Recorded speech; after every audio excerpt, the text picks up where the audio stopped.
Talagang Anong nangyayari sa'yo? Ba't na-homeless. homeless, no? Na-homeless na tayo naman nung aking relasyon dati. Eh, Na-depressed. kinasamang palad ito. Napakalamig ko. Na ano ka? Nanlalaki po pala siya. Yun ang pinakamasakit. Pinapadalhan mo yung misis mo sa Pinas tapos nanlalalaki pala. Ang hirap po, no? Talaga, grabe. Nurse po tayo. Depression yan, malamang kasi Ay, kakaisip. Lagi akong gabi-gabi naiiyak bago matulog. Hindi ako makatulog. Ikot ako na ikot. Gusto ko na magpakamatay.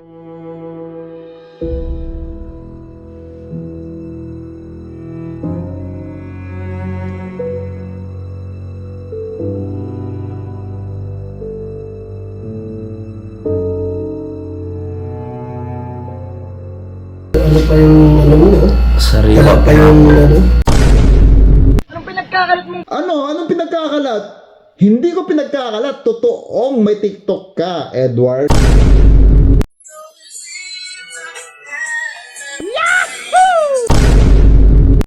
Good morning. Ito po ulit si Ka-Helper at ito nga po pag-uusapan natin ulit ang tungkol sa kambal na Australiano at nagkakaroon po ng progreso po no yung paghahanap sa tatay, kaya gusto ko i-topic to ulit dahil ako'y nai-excite din na yung bawat yuto kung hanggang saan kailan nila matatagpuan ang kanilang father po no. Ito ay kakaiba po sa ngayon sa lahat ng blinag nila Kalinga Prab. Ang sarap sa pakiramdam na makita sila na darating ang araw na magkikita po sila no. Yun yung kaabang-abang dito kaya natutuwa po ako na reaksyonan tong kambal na to at sana ito po yung mission accomplished na to ay mangyayari. Pero bago pong lahat gusto ko munang pasalamatan sila Ate Edna Vlogs, Kuya Bal Santos Matubang at Kalinga Prab sa pagbuo ng Team Kalinga. At dito nga sa video ito napapansin nyo parang masakit ang ulo ni Kalinga Prab dito no. Panoorin po natin.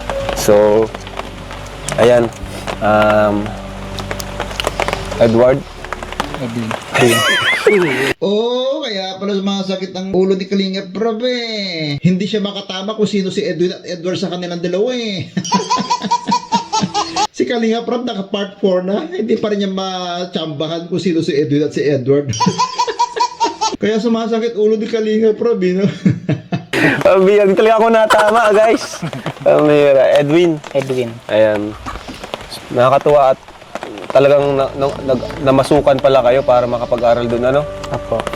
Pero ikaw yung nagka-problema kasi di mo pa nakuha yung ano mo. Kailan pa daw makukuha? So, 2025 daw po. Mga July. Oh, sige, ito. Bilang natin. 1, 2, 3, 4, 5, 6, 7, 8, 9, 10, 11, 12, 13, 14, 15, 16, 17, 18, 19. 19,000. Ayan, tanggapin mo. Maraming salamat po, Kuya Rag. Dami, sana all. Okay na. Okay na. Thank you po sa inyong lahat. After tayo. Tuloy nyo lang yung ano nyo, yung schooling nyo at nakita naman namin na masipag kayo bilang sa school. At yun nga, yun lang naman ang gusto namin, yung makita kayo nagpupursige na sumusunod sa ayun, yung respeto nyo kina Tatay Henry, dapat palaging andon. Ano? Na wag lumaki ang ulo nyo, hindi porke yun nga marami nakakapanood sa inyo, marami nang sumusuporta sa inyo. Dapat dati pa rin kayo. Maasahan ba namin yun? Apo. Na dati pa rin kayo, na walang magbabago. Apo. No? Kasi yun nga, marami na rin nagdaan. Kami kasi matagal na kami nagva-vlog, halos mag-4 na taon na. So alam na namin yung mga problemang nagdaan sa mga nagva-vlog namin, yung iba nagbabago. Yan, sana hindi mangyari sa inyo yun, no? Ito rin may papayo ko po sa mga beneficiaries na bago, no? Kadalasan po kasi, pag nagustuhan na kayo ng mga inyong sponsors, no? Padadalhan na kayo ng personal, pero hanggat maaari po sana, ipadaan nyo lahat kay Kalinga Prab. Kasi doon po nag-uumpisa ang sigalot, ano po. Kasi pag nangyari na yun, nagda-direct na yung sponsor sa inyo, doon na mag-umpisa yung problema, no? At ito tandaan nyo, pag kayo nag-direct na sa sponsor, darating ang araw, hihinto at hihinto iyan sa pag-sponsor sa inyo, hindi habang buhay. Kaya sa mga beneficiaries po, be wise po kayo. Mag-stay po kayo kay Kalinga Prab dahil alam natin na si Kalinga Prab, sigurado na mayroong darating na tulong sa inyo hanggat kasama nyo si Kalinga Prab. Ano po? Kasi pagka hinintuan kayo ni Kalinga Prab, at na umasa kayo sa mga sponsor na nag-direct na sa inyo, darating araw mag-aaway-away kayo. Maraming nangyayaring ganyan. Kaya sa mga beneficiaries po na bago, please, hanggat maaari po, iwasan nyo po yung ganon na mag-direct ang sponsor sa inyo na magbibigay dahil dyan po nag-umpisa po ang away. Ano? Kaya yan, si Kalinga Prab, pinapayuhan kayo ngayon para alam nyo na po yung gagawin nyo. Tama po ba yung pinagsasabi ko? Abo, saan mo lubog?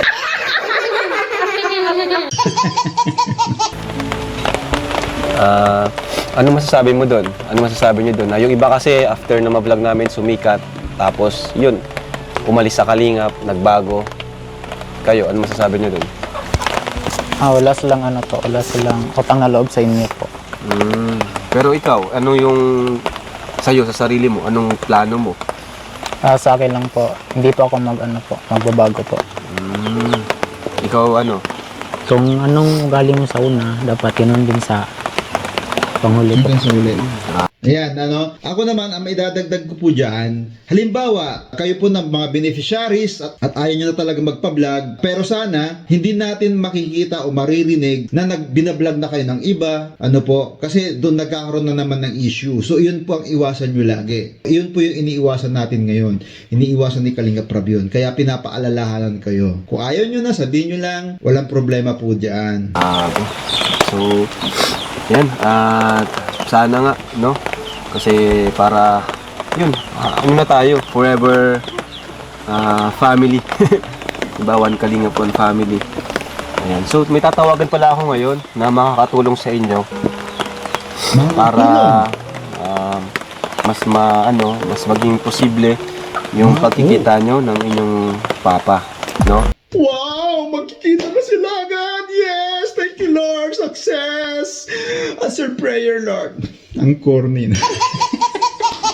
Yun na, sobrang nakaka-excite. Ayan na, tingnan natin. Kasi itong tatawagan ko na ngayon ay siya ay nasa Australia. Wow! Ano? Australia. Okay ba? Okay. Tawagan natin. Nakaka-excite naman doon, no? Grabe. Balay mo, kilala niya. Ano? Ayan. Kung Tagalog po yun. Tagalog lang. Tagalog. So ito mga Kalingap, natatawagan po tayo from Australia. Kasi yung papa niya nasa Australia. Grabe no, nakaka-excite. Sana po matulungan po.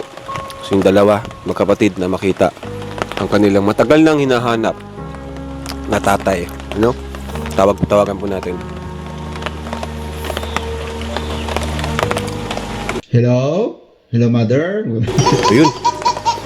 It's ringing guys. It's ringing. Prepare your English, okay? Hello po, auntie. Hi, auntie. Ayan. Si Tita Emmy. Okay lang po. Hello po, Tita Emmy. Okay. Kamusta kayo So, dyan? auntie, pakilala ko po kayo sa Kambal. Okay po. Okay. Ito po si Hindi pa.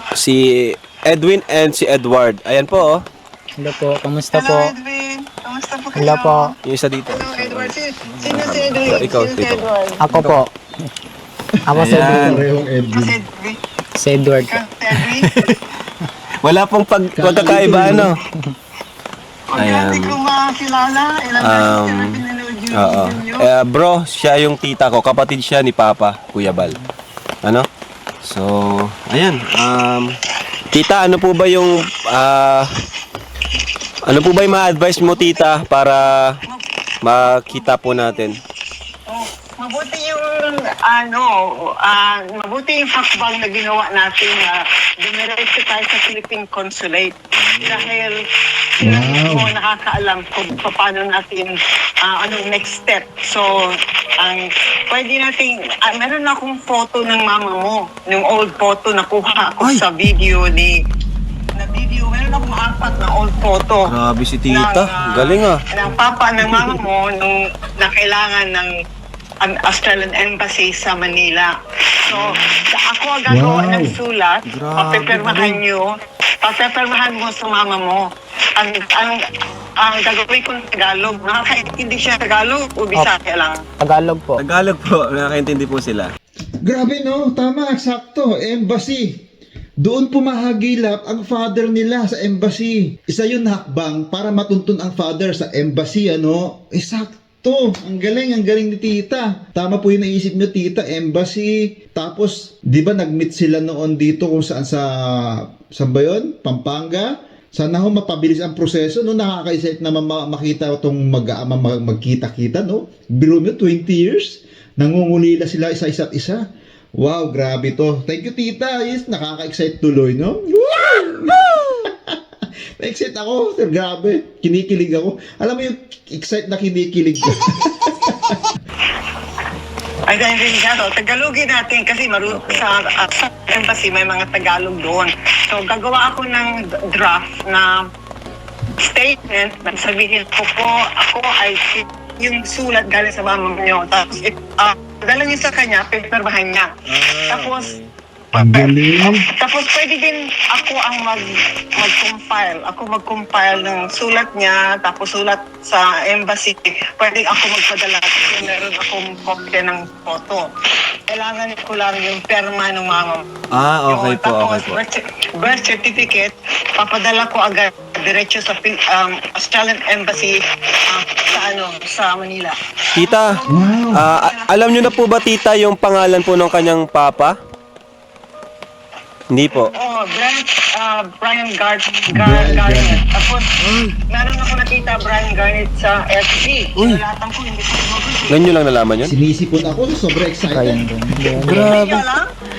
Tita, hindi nila alam. Ang galing nyo naman. Alam ko. At saka ang birthday nyo ay December 8, 2000. 2002. 3 Kayo. po, tita. Kasi nakita ko po kayo yun. ngayon. Sa December. 2003 po kami. 2003 daw po sila. 2003. 2003 kasi naputol yung pinakailalim ng Grabe. Mga kalinga, first time po nilang malaman yung pangalan ng papa po nila. Tita, first time po nila yan. Brian Garnet. Pero tita, Yun, si Brian sure po Garnet. ba kayo na siya po yan talaga? Yan po talaga? Yun, ang mama mo may sulat kasi ko yung sulat ng mama mo nakita ko yung sulat niya, ang pangalan ng papa mo. Ang papa mo ay Palindian. Nag-migrate sa Australia. Dito siya nakatira sa Sydney noong 20 years ago. So, kayo ay half English. Hindi Australian. Half English. Mula ngayon, kambal, mag-practice na kayo mag-English.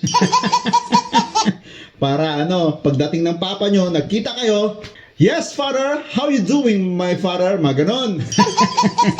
Pero sobrang nakaka-excite, no? Na-excite po ba kayo? Ako na-excite po talaga, promise. Galing naman. Grabe, dami natin nalaman ngayon mga kalingap, mga revelation. Half pala sila, Canadian. Canadian. Speaking of Canadian po, no, grabe ito, ipapanood ko po sa inyo. Ang nangyayari sa kababayan natin. Ito, sa Canada, alam nyo, mapalad pa rin po tayo, no? Sila na nag-Canada, sumubok sa buhay doon. Pero tingnan nyo pong naranasan nila ngayon. Grabe, nakakaawa tong kababayan natin. Sana matulungan din po natin ito, no? Panoorin po natin. Pilipino ba? Oo, Pilipino po. Ba't tanggalan? Napakalamig. Ba't mo tinanggal yung Yung... Magme-medyas susana ako Dahil... Andiyan sa bag mo? Opo, andito sa bag. Dahil napakaginaw. Oh my goodness, pare, ba't? Ay, Ano pangalan mo? namumulit lang tayo ng mga basura sa mga bukas na. Pwede pa naman kainin niya. Ano pangalan mo? Ano naman yan? Ako po si Joey De Guzman. Joey Tapos Guzman. tubig, inom lang. Nauha po po tayo sa kayo? paglalakad. Ay, Kalkal ng basura Handa mo. Nakapagbasura ka na? Ay, opo, ito. Nagbenta ka na? Ano yan? Hindi pa po. Wala ka pala. Ito peanut butter na iyon. Bukas na, pero Eh, parang may Pwede pang amag gamitin. naman eh. popcorn. Oh, popcorn. Pagtipid po tayo sa pagkain dahil ang dami nagugutom. At nag-snow pa, Ang lamig pa naman dyan. Tapos, naku, wala siyang bahay, wala matirhan. Kaya giniginaw siya sobra. Nakakaawa to. Mag-sky, Nakakagrabe. pwede pang gamitin yan. Hindi pa sila. Oh my goodness, napakalamig pre, oh. Napakaswerte Oh. Anong taga saan ka sa atin? Ano po ako sa Lagosa. Baisiya po. Walang... Kamusta sa mga kababayan ko dyan sa Saragossa, ano? Hindi porkit lahat ng nasa Canada successful, meron ding talagang Anong nangyayari sa'yo? Ba't na-homeless. homeless, no? Na-homeless po tayo dalawa ng aking relasyon dati. Eh, Oh, kinasamang palad doon ta. depressed. Napakalamig ko. Na ano ka? Nanlalaki po pala siya. Yun ang Tapos pinakamasakit. nagsusugal pa yung babae. Ah, So my lahat ng gosh. ipon, iniipon ko, akala ko. Kaya nasadlak ka sa ganyan. Opo. Yun pa isang problema dito. Halimbawa, pinapadalhan mo yung misis mo sa Pinas, tapos nanlalalaki pala. Ang hirap po, no? Talaga, grabe. Pagtingin ko, sira ang naipon. Tapos Oh, sumama na sa oh ibang my babae, ay sa lalaki. Kuha mo muna yung medyas mo. gosh. Opo, ano tayo. Ito pong boy sa Sana Canada eh. gumaling ka, kuya. Kumain ka na ba? Eh, hindi na po, meron tayong ano dyan. May, ilan taon ka na rito? 17 years na. 17 years ka na, Grabe, tapos no? Na talagang pag minalas kahit gano'n tagal. ilan taon ka na homeless? Mag-medyas ka muna at ang lamig, napakalamig, kita mo yung paligid Kasi- natin, no? Oo nga. Ano na po tayo, mga 6 months ng homeless. Okay lang naka-record ha? Sige po, mag-record ta para mag-inspire tayo ng mga tao dyan. So, tignan nyo ako. Ay, anong year ka nagpunta rito? Tumuloy po tayo ng 2000, not mistaken, 2005 or 2006. Yan ang nagiging problema ng kapwa natin Pilipino. Gaya mo, depression yan, malamang kasi Ay, kakaisip. Lagi akong gabi-gabi naiiyak bago matulog. Hindi ako makatulog, ikot ako na ikot. Gusto ko na magpakamatay minsan eh. Mga kalingap, dito tayo sa Leon Hernandez Hospital po. At tatawagin natin si BG Kim. Nasa hospital po siya ngayon. At siya po ay depressed ito. At nagtangkang tapusin ang buhay niya. Paano nangyari ito? Ba't mo naisipang gawin yun? Una po kasi hindi ko naman po talaga kumbaga blackout na po ako eh. Kumbaga yung depression po o hindi ko na po alam kung ano yung may isip ko kasi halo-halo na po eh. Halo-halo na po sa lahat na mga nangyari, ganyan. Matagal na po eh, kumbaga matagal ng problema din. Nasulog mo lang, hindi na ilabas. Oo po, hindi ko po nailalabas. Kumbaga yun talaga po yung malit ko din, tapos yun nga ako lang nandun din po talaga sa pananampalataya.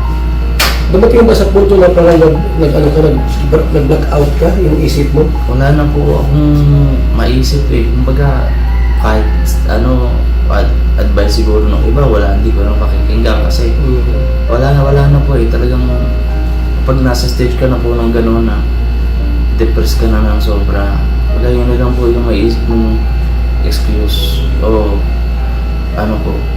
exit para malabas mo o makatakas sa ganong which is mali po talaga yung ganon. Kaya Ano pa yung mo? sarili Wala pa yung tali talaga. Wala ka na bang ibig sabihin ay wala ka ng malay nung dinampot ka, ka nila? Meron pa naman. daw po, bali nung nakita po ako ni Missy, tapos yung kaibigan niya, yung babae po, yung po nagputol yung lubid. Inangat mo nila. Inangat siguro Dalawa lang po sila na unang naputol, tapos may mga dumating na rin po nag-rescue, tapos yun nga, mahinang pulso na daw. Lele na nga daw po yung dila ko. At sobrang violet na nung mukha ko. Tapos Nag-revive ka doon? oo po, dahil may pulso pa nga daw po nung po maliit yung tsansa doon. Pero wala po, pag-agising ko po parang natulog lang ako, ganun. Natulog lang ako. Ganun po yung pakiramdam ko. Tapos ito na, pagka naramdaman ko po yung sakit. Huminga ko ng tawad. Kasi mali talaga po. Naisip ko yung, sabi mo sa comment po eh, ano naisip ko na yung anak mo para din yan din po eh. Kaya di ko makakaila mga viewers ko kasi talagang mali yung ginawa ko. Sana talaga iniisip ko yung anak ko, ganyan, baka ko ginawa yun. Baga takot akong mawala sila pero hindi ako hindi takot sa Diyos. Kaya nagawa ko yun. Kaya talagang pinagsisihan ko po talaga yan. Kaya kaayusin ko po. Pagkalabas ko po dito, punta agad ako ng simbahan. Iyak ko ng tawad. Ayusin ko yung mga mali ko na gawa. Kahit po ako, hindi ko nakakala na magagawa ko yun. Talagang blanco na po yung isip ko nun. Ang oras na yun. Ano pa po nun eh. Kumbaga nakadagdag po doon yung sa tapa ko kasi nagbili po ako ng isang beer lang po na maliit, yung Pilsen. Para tumapang ka, no? Opo, isang beer lang naman po siya. Nandun pa nga po yun. Tapos yun, talagang naibon na po siguro yun na gawin ko na to, may bumubulong sa mga tenga ko po. Gawin mo, ganyan. Parang wala na po kong pakialam. Sinarado ko po yung pinto kasi ako na po nagbabantay dun sa anak ko. Sinarado ko yung pinto para di niya makita. Yun, hindi ko po nakalain na magawa ko yun. Kaya talagang hindi ko po sasayangin ito pangalawang buhay na ito na binigay sa akin. Ang hirap po pala kapag dumadaan din sa ganito. Kaya hindi ko na po hayaan yung sarili ko na umano pa po, makaranas pa po ng ganito. Pag may problema, kasabi agad ako, hindi ako magkikimkim. I-share mo sa amin yung problema meron ka. Kung anong may tulong. Kasi kung hindi mo yung sabihin sa amin, paano mo malalaman yun? Yung pala meron ka palang problema ngayong dinadala. Dinadaan ko na lang po sa mga Tawa-tawa, ganyan. Ganyan, tawa. Pero deep inside pala meron kang tinatagong mabigat. Ako ng bahay, kaya minsan mag-isa na lang ako. Kwarto, ako na lang po nababalik lahat, saka ako na naiisip lahat. Yung kotse mo, nasaan ngayon? Nasa Laguna. Oo po, nakikinog na po nila. Mag-alala at makuha din natin yun para may magamit ka sa pagbablog. Hindi ko na po, Tiyaga lang. Hindi ko na rin po iniisip yun. Kasi kailangan mo din naman yun. O hindi. Pero ang gusto ko lang po yung kumpletong pamilya. May trivia po ako sa inyo. Naalala ko si Edward. Si Edward ba to? Si Edwin? Pati ako di ko alam. Di nyo po ba alam na si Edward, ito huwag nyo na ipagsasabi po si Edward po ay sikat po sa TikTok. Na-discover ko po ito. Ipapakita ko sa inyo ang kanyang TikTok. Pero bago pong lahat, hinihiling ko po na paki-like po ang video na to. Maraming salamat po sa magla-like, sa mga may mga idea, sa i-share nyo po ang inyong mga ideas, paano ko baka makatulong po kayo, at paki-share na rin po sa mga gusto mag-share. Maraming salamat po. At sa mga hindi po nakasubscribe, please subscribe. Ka-helper. Maraming salamat po. At ito na po ang TikTok ni Edward. Ipapakita ko po sa inyo. Wala pa akong nakakalam na may TikTok pala si Edward. Na-discover ko lang nung nagti-TikTok ako. Si Edward to Sikat na sikat pala sa TikTok to si Pogi. May lihim no? Ngayon, booking na kita. Pogi. Ito panoorin po natin. Ayan Anong pinagkakalat mo? Anong pinagkakalat? Hindi ko pinagkakalat. Totoong may TikTok ka, Edward. Hindi ko pinagkakalat. Gusto ko lang iparating sa kanila, sa mga manunood, na may TikTok ka. Wala namang problema doon, Edward Okay lang yun na malaman nila. At least, pag nalaman nila may TikTok ka, di matutuwa pa sila, hindi sila magagalit. Ako hindi ako galit sa'yo kasi ang pogi mo Ay! Ano ka, bakla? Anong pinagkakalat mong patay na patay ako sa'yo? Bakit? Totoo naman Hindi totoo yan. Dahil ng totoo, ikaw ang dahilan kung bakit buhay pa ako.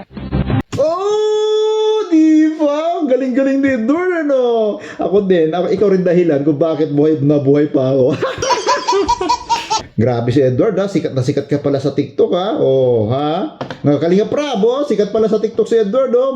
Mag-ano na kayo, collab sa TikTok. Oh, sige, Kalinga Prab, daming may followers sa ano yan, TikTok, oh, di ba?